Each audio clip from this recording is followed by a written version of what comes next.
Number 1. Shannon was last seen at approximately 12:30 p.m. in her hometown of Owensboro, Kentucky on July 6, 1986. She was walking from 2nd and Poplar Streets to 12th and Haynes Streets to visit a family friend, John Renier, who lived approximately 2 miles from her location at that time. Shannon never arrived at her destination and has not been heard from again. A few days after Shannon's disappearance, a man who identified himself as Dwayne called her mother and said he and Shannon had run away to get married. The caller has never been identified, and the message is now thought to be a hoax, possibly made to mislead the investigation. Another Owensboro teenager, David Dwayne Bell, who was addressed by his middle name, disappeared a few days after Shannon did. They knew each other and were together at a mutual friend's home the day before she disappeared. Investigators believe the cases may be linked, and Dwayne possibly had knowledge of her disappearance. Dwayne and Shannon's disappearances may be related to the abduction of a 23-year-old woman who disappeared from Owensboro on June 17, 1986. Her body was found near a boat ramp on October 2 of that year.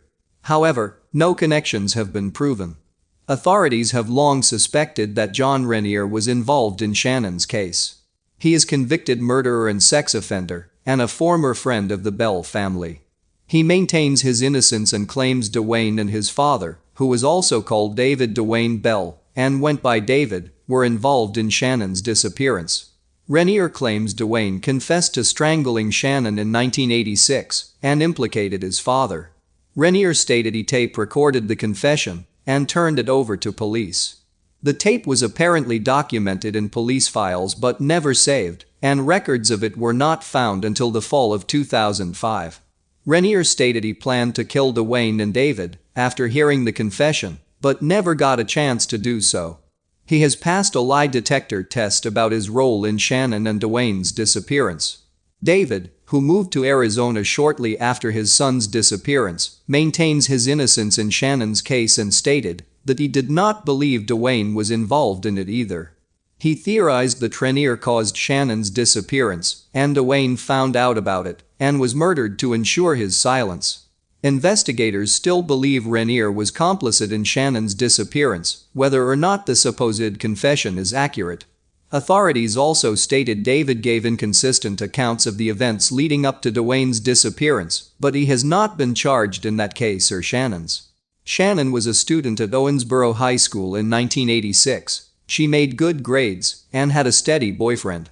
She was initially thought to be a runaway, but foul play is now suspected in her case. In 2005, authorities searched for her body in a field across the railroad tracks near Kentucky 279. The search turned up no evidence, but investigators feel that Shannon's body was in the field at some point. Her disappearance remains unsolved. Number 2. Hafer was last seen in Grants Lick, Kentucky sometime during March 1989. His family didn't report him missing until June 1992 because they thought he had left of his own accord. He was going through a contentious divorce at the time of his disappearance and expected he would have to pay child support. In June 2008, police charged David Lee Smith with complicity to commit murder and tampering with physical evidence in Hafer's case. They believe Smith, Hafer's brother-in-law, helped Rick Lear, Hafer's wife's lover, in the killing. A photo of Smith is posted with this case summary. Clues were uncovered beginning in 1995, when Smith's ex-wife went to the police and said he had been involved in Hafer's disappearance. She agreed to wear a recording device and talk to Smith and Hafer's wife, Linda, who later remarried and took the last name Meyer. On the recording, Meyer and Smith admitted Hafer had not run away in 1989 and that he was deceased, but neither actually confessed to causing his death. Investigators decided they didn't have enough evidence to file charges, even after another of Smith's ex-wives told them in 2002 that Hafer's body was buried along the Licking River. In March 2008, however, a tip came that there was a third witness to the disposal of Hafer's body. When police interviewed Meyer again, she admitted her husband had been murdered inside their residence on Boone Smith Road. Meyer stated Smith began talking to Hafer inside the home, and during the conversation, Lear hit Hafer with a blunt object, possibly a baseball bat, club, or shovel. Smith held Hafer down while Lear took a couch pillow and smothered him. Meyer was supposed to shoot him, but she refused to do so. Smith admitted to witnessing Hafer's murder and helping to dispose of his body, but he denied having any part in Hafer's death. By the time he was ready to go to trial, Lear had died of brain cancer and Smith's defense planned to blame him for the crime. Prosecutors were uncertain if they could prove Smith's role in Hafer's death, so they reached a plea bargain with him on the eve of his trial.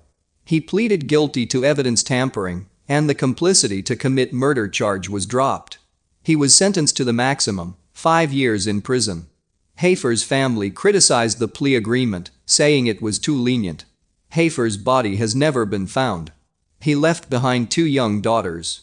It's likely no one will be prosecuted in his presumed homicide, but foul play is suspected in his case due to the circumstances involved. Number 3.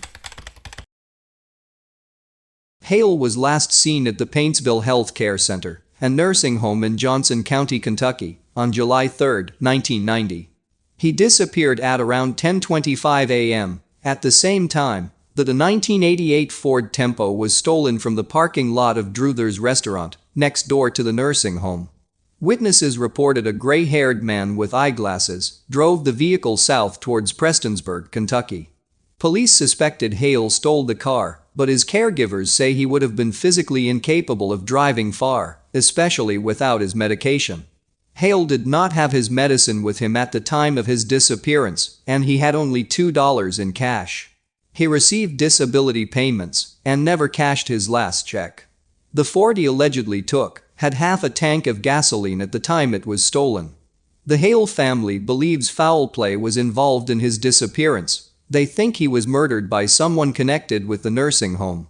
A private investigator hired by the family believed Hale found out about a scam some of the nursing home employees were involved in and was killed in order to silence him.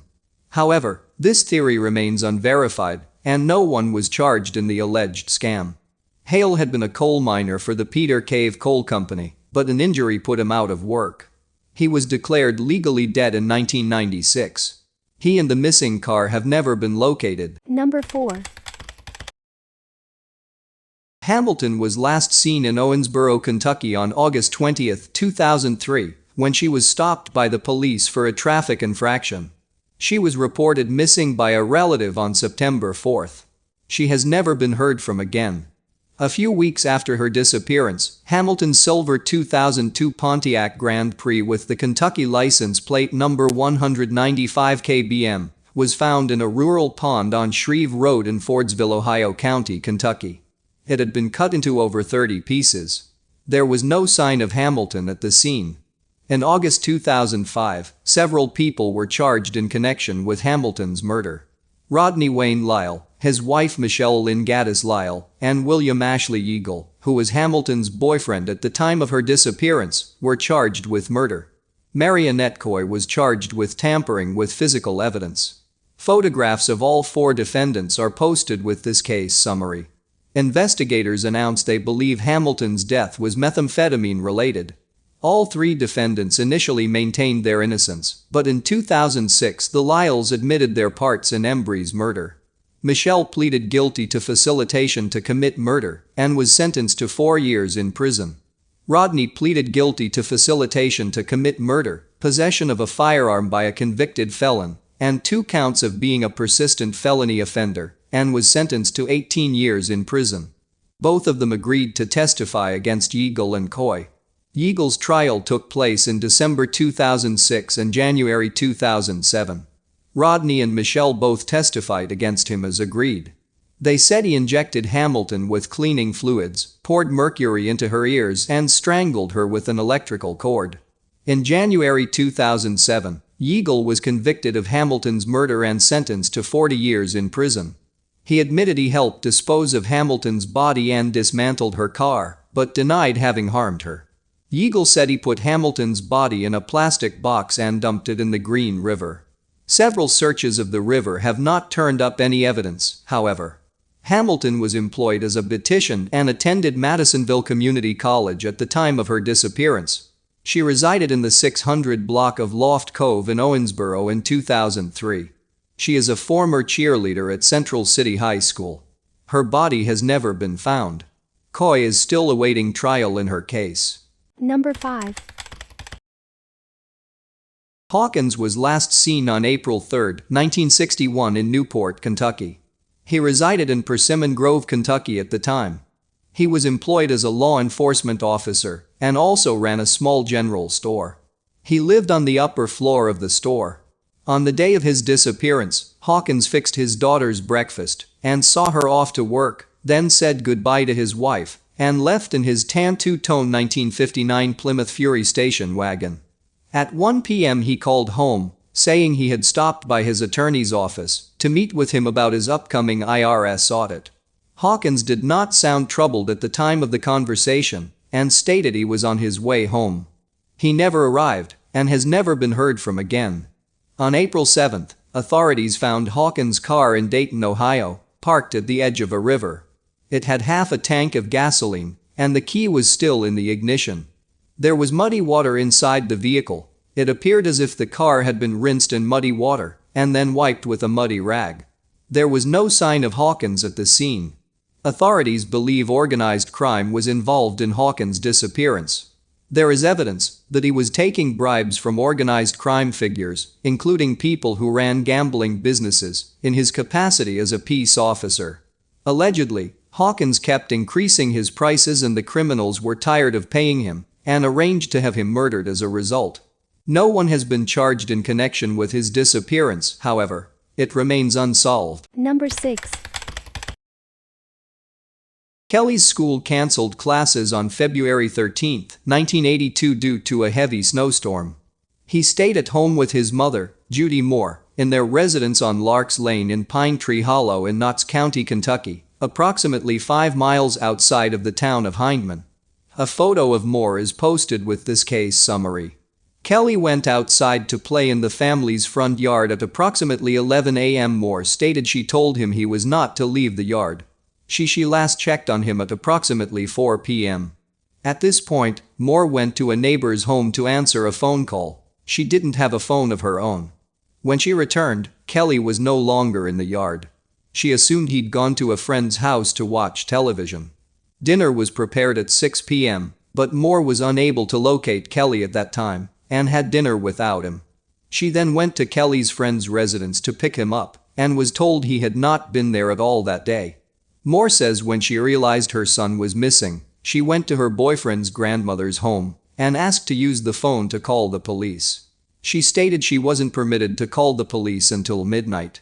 Moore's family members began searching the area for her son at that time, but she says the police search didn't begin until dawn. Investigators initially assumed Kelly had wandered off, perhaps to one of several abandoned mines in the area, and frozen to death. Kelly's parents divorced several years before he disappeared, and he lived with his mother and her boyfriend in a rented house. His older brother and sister were living with their grandmother in Jackson, Kentucky, because Moore had epilepsy and had a hard time caring for them. Moore was questioned and maintained her innocence in her son's disappearance. Police dug under her concrete porch looking for Kelly's body, but they didn't find anything. Moore said she believes Kelly's father may have taken him, or knew who had. Kelly's father is now deceased. His mother has not been ruled out as a suspect in her disappearance. Authorities believe someone local was involved in Kelly's disappearance. Many of his neighbors in 1982 had criminal histories. No trace of Kelly was found after an exhaustive search. He has never been seen again. His case is now classified as a possible abduction. After his disappearance there were tips that placed him in Florida, possibly the cities of Tampa or Thanatisasa. His case remains unsolved.